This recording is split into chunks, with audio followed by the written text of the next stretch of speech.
Bonjour, Christophe Marquis. Aujourd'hui, on est le 14 février, Saint-Valentin. Alors effectivement, Saint-Valentin, bien sûr, je vais vous parler d'amour. J'en entends déjà qui disent «Oh, Saint-Valentin, fête commerciale». Mais si on ne parle pas d'amour aujourd'hui, quand est-ce qu'on en parle? Et ce dont je veux vous parler aujourd'hui, c'est pas l'amour des autres, c'est pas l'échange amoureux, c'est l'amour de soi. J'ai bien prononcé amour de soi, avec un E à la fin. L'objectif de cet amour est qu'il fasse un petit peu comme un cocon autour de vous, comme quelque chose de protecteur, pour que vous puissiez à l'intérieur de ce cocon, eh bien, vous transformer, vous métamorphoser et d'ici quelque temps, prendre votre envol en toute légèreté. L'amour de soi, il a plusieurs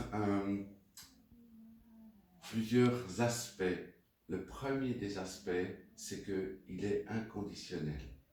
Peut-être que vous vous dites, ah ben, quand je pourrais faire ceci, quand j'aurai cette place de travail, quand j'aurai des enfants, quand je serai mieux habillé, quand je pourrais m'aimer. Non, non, non, non.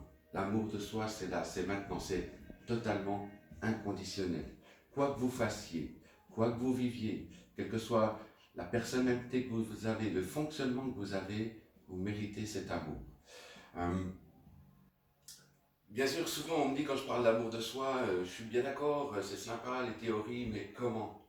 Et c'est justement l'objectif de quelques vidéos qu'on va faire.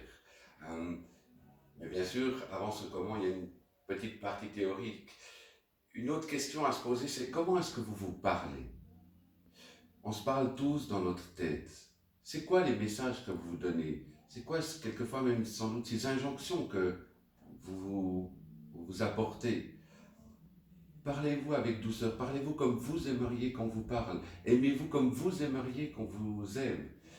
Une autre chose, les étapes par lesquelles on va passer ensemble, c'est de faire la paix avec son passé.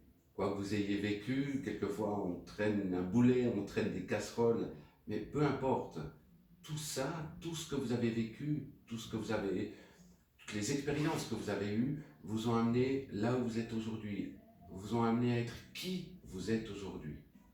Alors, la première chose à faire, et là on va passer à la partie pratique, eh bien c'est un petit peu de faire connaissance avec vous-même.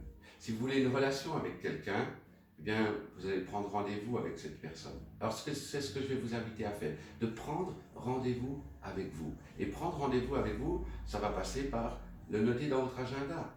Une demi-heure, 1 heure, 2 heures, le temps que vous voulez, le temps que vous pouvez. Déjà un tout petit peu, c'est déjà mieux que rien. Prenez rendez-vous avec vous, notez-le dans votre agenda, préparez-vous à ce rendez-vous exactement comme vous prépareriez avec un rendez-vous avec quelqu'un. Et puis, faites quelque chose que vous aimez faire, histoire de faire connaissance avec vous. Si vous voulez entrer en relation avec quelqu'un, cette relation, elle prend du temps, elle demande de l'investissement, elle demande du respect, elle demande beaucoup de choses. C'est aussi ces choses que vous pouvez vous apporter à vous. Parce que ce qu'on donne à l'autre, on va le recevoir en retour. Et ce que vous donnez à vous-même, vous allez automatiquement, bien sûr, le recevoir. Alors, on va lancer un petit challenge, on va voir un petit peu ce que ça donne. Je vous invite à partager cette vidéo et puis surtout à écrire dans les commentaires, eh bien, qu'est-ce que vous avez fait dans ces rendez-vous avec vous? Qu'est-ce que vous vous êtes offert? Où est-ce que vous êtes allé? Et surtout, qu'est-ce que ça vous a fait de faire cette action, de poser cette action? Et c'est ça le truc. Là, maintenant, c'est action. Merci, très bonne journée.